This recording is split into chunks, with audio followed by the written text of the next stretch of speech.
আসসালামু আলাইকুম। রমজানুল মোবারক। কেমন আছেন বন্ধুরা? আশা করি সবাই সুস্থ আছেন, ভালো আছেন।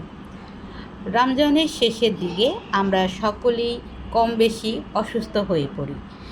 এর মূল কারণ হচ্ছে গিয়ে সারা রমজান আমাদের অনিয়মিত রাত্রিযাপন, অনিয়মিতভাবে খাওয়া দাওয়া ধরনের কারণে। তো আজকে সেই বিষয় নিয়ে আপনাদের সাথে আলোচনা করব। রমজানের এই শেষের 10 দিন আপনারা কিভাবে নিজেদেরকে ইবাদতের মাঝখানে রেখে সুস্থ স্বাভাবিক একটি ঈদ উদযাপন করতে পারেন। আমার ভিডিওটি পুরোটা দেখার আগে অবশ্যই সাবস্ক্রাইব করতে ভুলবেন না। আর কমেন্টে লিখবেন আপনাদের সমস্যাগুলো নিয়ে, যে আপনারা কি সমস্যায় ভুগছেন তার সমাধান অবশ্যই আমি আপনাদেরকে দিব পরবর্তী ভিডিওগুলোতে। হ্যাঁ বন্ধুরা, আজকে আমি আপনাদেরকে জানাবো আমরা কেন এই রোজার শেষের দিকে নানান ধরনের সমস্যায় পড়ে যাই ঈদের সময়।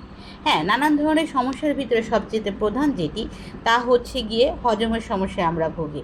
কারণ সারা রমজান ভাজা পোড়া তৈলাক্ত খাবার খাওয়ার কারণে আমাদের ডাইজেস্টিভ সিস্টেম দুর্বল হয়ে যায়, যার কারণে রমজানের শেষে ঈদের প্রথম দিন বা ঈদের দ্বিতীয় দিন অনেকের লুজ মোশন অর্থাৎ ডায়রিয়া দেখা দিতে পারে, আবার অনেকের কনস্টিপেশনের প্রবলেমও দেখা দিতে পারে। সেই সাথে অ্যাসিডিটি অর্থাৎ পেট ফোলা, পেট ভার বোধ হওয়া, খাবারের অরুচি, সেই সাথে আপনার মাথা ঘোরা, বমি বমি ভাবও আসতে পারে। ভাই এবং বোনদের উভয়দেরই গিয়ে এই সমস্যাগুলো দেখা দিতে পারে। কারণ গিয়ে আমরা বেশিরভাগ সময় রাত্রেবেলা ইবাদতে গিয়ে কাটিয়ে থাকি এই রমাদান সময়। এর জন্য আমাদের ডাইজেস্টিভ সিস্টেম যেন এই 10 দিন যেন সঠিকভাবে যেন কাজ করতে পারে, তার জন্য আপনারা ভাজা পোড়া খাবারকে ত্যাগ করুন। নর্মাল এবং সহজপাচ্য খাবার যেমন চিরা, কলা, দুধ, এগুলো গিয়ে খাদ্য তালিকায় রাখুন। অবশ্যই শরবত বেশি বেশি করে খাবেন। আমরা অনেকে শরবতকে অ্যাভয়েড করে থাকি। আপনাদের যদি নর্মাল পানি খেতে যদি সমস্যা হয়, তাহলে আপনারা জুস বানিয়ে আপনারা খেতে পারেন।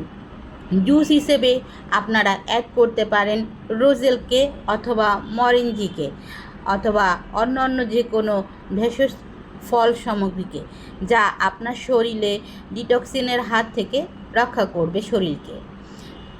তো বন্ধুরা, এই ছোট ছোট টিপসগুলো যখন আপনারা মেনে চলবেন, ভাজা পোড়া ত্যাগ করবেন এবং গিয়ে আপনারা খাদ্য তালিকায় রাতের এবং সেহেরিতে সবজি, শাক এসব রাখবেন, তাহলেই আপনাদের বদহজম, লুজ মোশন এবং কনস্টিপেশনের হাত থেকে রক্ষা পেতে পারবেন রমাদান শেষে, এবং উদযাপন করতে পারবেন একটি সুন্দর স্বাস্থ্যময় ঈদকে।